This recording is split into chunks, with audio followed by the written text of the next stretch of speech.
Hi, welcome back to the mental health focused talk show, In the Mind, coming to you from Rockford, Michigan. Today we have information about how mental health affects people's lives and stories people have to tell about it. I'm your host, Riley Peterson. I'm Ava White, and we have a great show ahead of us. Welcome to In the Mind.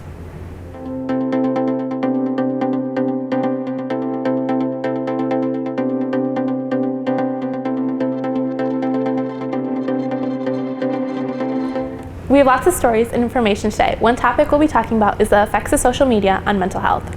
Yes, the things we see on social media are not always reality, and it's hard not to compare ourselves to unrealistic standards. Along with social media, we will hear the stories of people struggling with eating disorders and how it has affected their lives. Committing ourselves to getting mentally healthy is one of the toughest challenges. We will also cover a program that spreads positivity to those throughout West Michigan. Before we get into these amazing stories, we'll take a look at something that isn't talked about much: mental health in athletes. Most people only think of the physical aspect of sports, but the mental toll it has affects student athletes of all sports.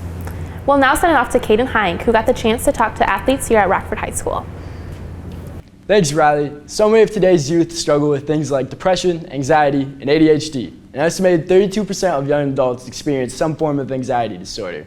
Many student athletes are among that percentage, myself included. Some feel pressure to perform from parents, coaches, or teammates, which can cause extreme stress. Brandon Lawrence got a chance to sit down with a handful of athletes and hear their experiences with mental health in their sport.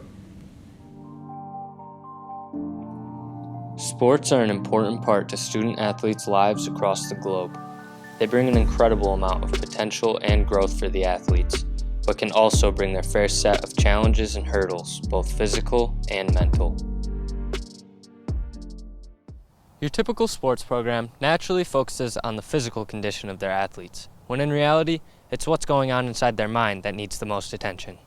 Can be very anxiety-provoking. Being a new student at Rockford, the team welcomed me right away, made sure that my mental health and physical health was super good. In a strong team, it is often the responsibility of the individual athletes to help each other in all aspects of the game, including the mental component. They took my back right away, helped me with new classes, meeting new kids. There's a lot of pressure on me, and my team was there for me mentally and physically. I'm always trying to keep in contact with all of them, in season, off season, everything like that. It's just really important to check in on my teammates because, they're my brothers. We're going to have to go out there on Friday night and all be on the same page. So I just make sure each and every one of them are in the right spot mentally. Studies from the NCAA showed that in 2015, 30% of student athletes showed symptoms of mental illness. Being on the soccer team that's won 2 OK Red championships in a row, we obviously have high standards for ourselves. The pressure game in and game out and practices just from coaches and players and the pressure I put on myself definitely weighs down on you a lot. Student athletes sometimes are apprehensive about approaching one another for these needs, yet it is so important.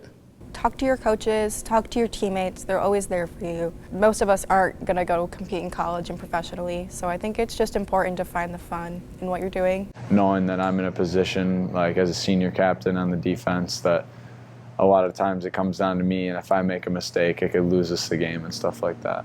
Sports at times can be more stressful than enjoyable for the athletes, and that's not how it's supposed to be. Players need to lift up their teammates, use the losses to improve themselves, and have fun when they step on the field. This has been Brendan Lawrence with In the Mind. Wow, it's so cool to hear an athlete's perspective on mental health and how teams can really help by being there for their teammates when one of them is struggling. Personally, being close to my teammates has helped me grow as a person. Really? That's so awesome. I'm glad our athletics here at Rockford foster a family feeling in our sports teams. Now we'll send it down to Zoe Hazlewood for more what's coming up next on In the Mind. Thanks, Riley. After the break, we're going to dive into an issue that affects so many teens in today's society. According to the National Association of Anorexia Nervosa and Other Associated Disorders, about 28.8 million Americans struggle with eating disorders. Our hosts will talk about more about how these issues affect teens all over the world when In the Mind returns.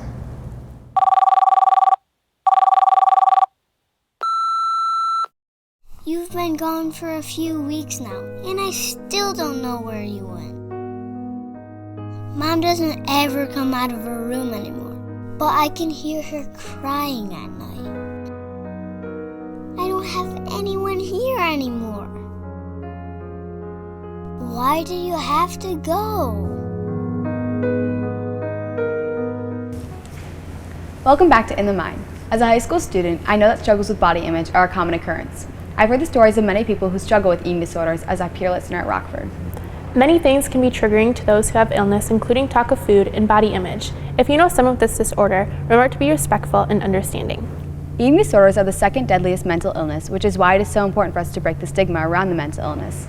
In the Mind reporter, Alex Michael got the chance to sit down with a few students of Rockford and talk about their experiences with this disorder.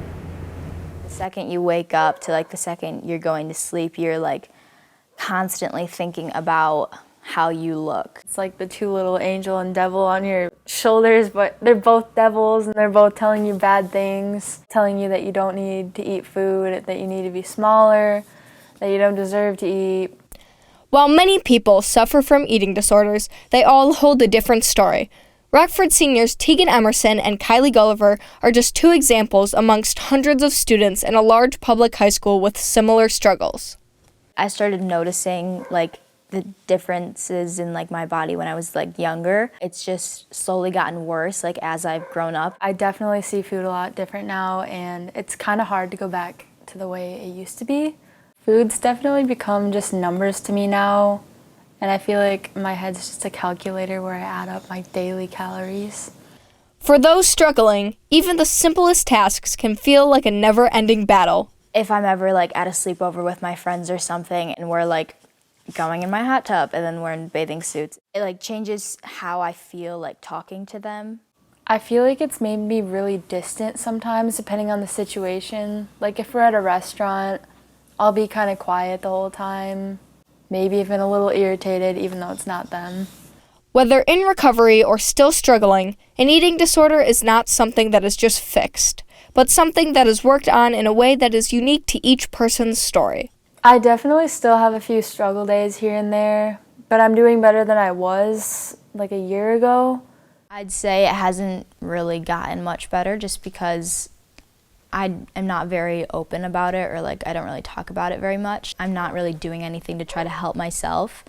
Although suffering from an eating disorder comes with numerous challenges, it also brings forward experiences that shape those who are struggling. Life is way too short to be stressing over what you look like.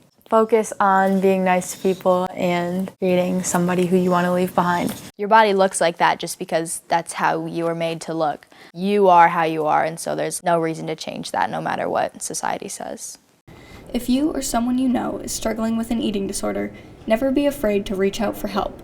You can call or text the Anonymous Hopeline Network at 1-800-442-4673. The most important part is beginning the conversation. This has been Alex Michael with In the Mind, signing off. It's so inspiring to hear these stories. The signs of an eating disorder include eating in secret, calorie counting, food phobias or avoidance, and issues with physical appearance. If you see these signs in people close to you, reach out and start a conversation. It's important to talk to people if you are struggling. Remember, you're not alone. With the pandemic, there has been a rise in cell phone use. We take in loads of information at one time, which can be mentally tiring. On top of that, social media engenders feelings of isolation, inadequacy, and anxiety. The pressures that come to phone usage can be detrimental to one's health. I agree. I've experienced anxiety from the importance our society puts on our social media presence firsthand. It is important to realize not everything we see is true. We now send it down to Megan Hart, who has more on people's experiences with screen time and mental health. Thanks, Ava. Everyone has experienced the fear of missing out. Either friends hanging out without you, or you're stuck in your house for months unable to do anything. These feelings are intensified by social media, and studies show that more screen time causes lower self-control, more distractibility, less emotional stability, and inability to finish tasks. Combining the negative effects of both social media and screen time has a detrimental effect on today's youth. In the Mind reporter, Maddie Hosford got to talk with some of her peers about the effect social media has on their mental health. My daily average is an hour and 40 minutes. 6 hours and 35 minutes. It's 5 hours and 43 minutes. Teens spend an average of 7 hours and 20 minutes per day on their phones. My most used is Snapchat. TikTok. Most used app is TikTok.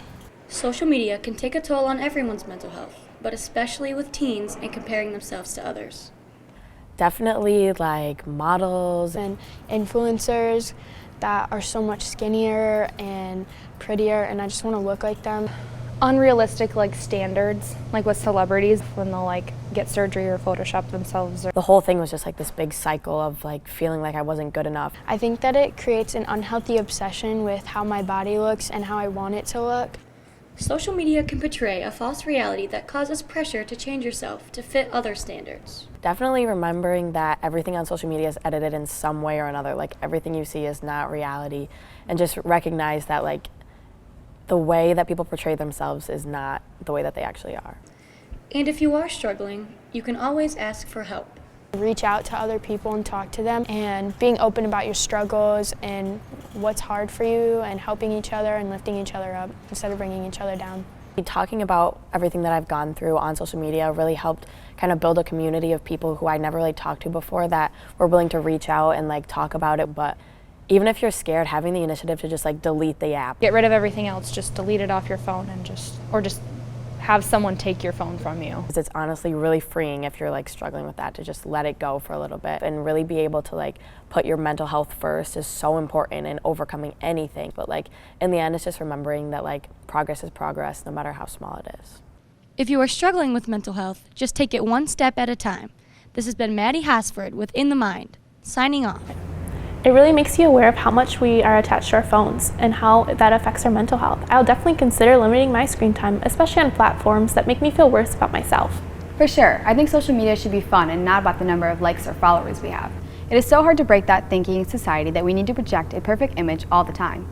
I agree. There is one program in West Michigan that is working to educate teens on being mentally healthy. We'll send it to Riley Zanstra, who has more about the Be Nice program and how it got started. Thanks, Riley. The Be Nice program was founded by the Mental Health Foundation of West Michigan in 2011. The purpose was to spread suicide awareness and stop bullying. They visited schools around West Michigan who then implemented the Be Nice policies. The Rockford District has worked very hard to adopt the teachings of Be Nice. After this commercial break, we will see what the Be Nice program is today and how Rockford is making a difference.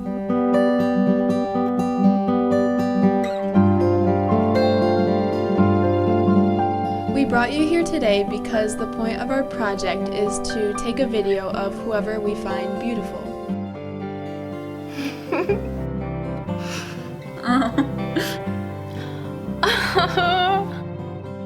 It makes me seem beautiful. It's amazing how one word can change someone's day. Use your words. Spread joy. Mental health is important because it is the #1 thing going on in all of us. Every day I use my mental health. Christy Buck, the creator of Be Nice, was able to talk to us about the mental health program she has created. So it started with the brand, and then it became a curriculum, a dedicated program with an action plan. She has spread the program throughout Michigan with help from many different schools, like Rockford. So when Be Nice is implemented in an entire school district, you see the change. You see it grow with kindergartners all the way up until their senior year. We've seen an example of this here at the high school with the peer listeners and how they incorporate the Be Nice program throughout the school. All the peer listeners are trained in the Be Nice action plan, and so they understand it and they know what to look for. Mrs. Young decided to get more involved in the program after a sad event in the Rockford community. I think it may have been a result of a year that we lost a couple students to suicide. They wanted to not only spread the awareness in the school, but really get the students involved as well. That means there's, 34 students in the school that have been trained in the Be Nice action plan, and we're trying to educate as many students as we can. As the peer listeners teach the other students to notice, invite, challenge, and empower those struggling with mental health, it helps us to remember these steps as well. This has been Tegan Emerson, signing off. As we close out this show, we would like to remind all of you that your mental health is a very serious topic, and if you or someone you know is struggling, don't be afraid to reach out. Thank you again for tuning into our mental health focused talk show, In the Mind. Once again, I'm Riley Peterson. And I'm Eva White. We'll see you next year.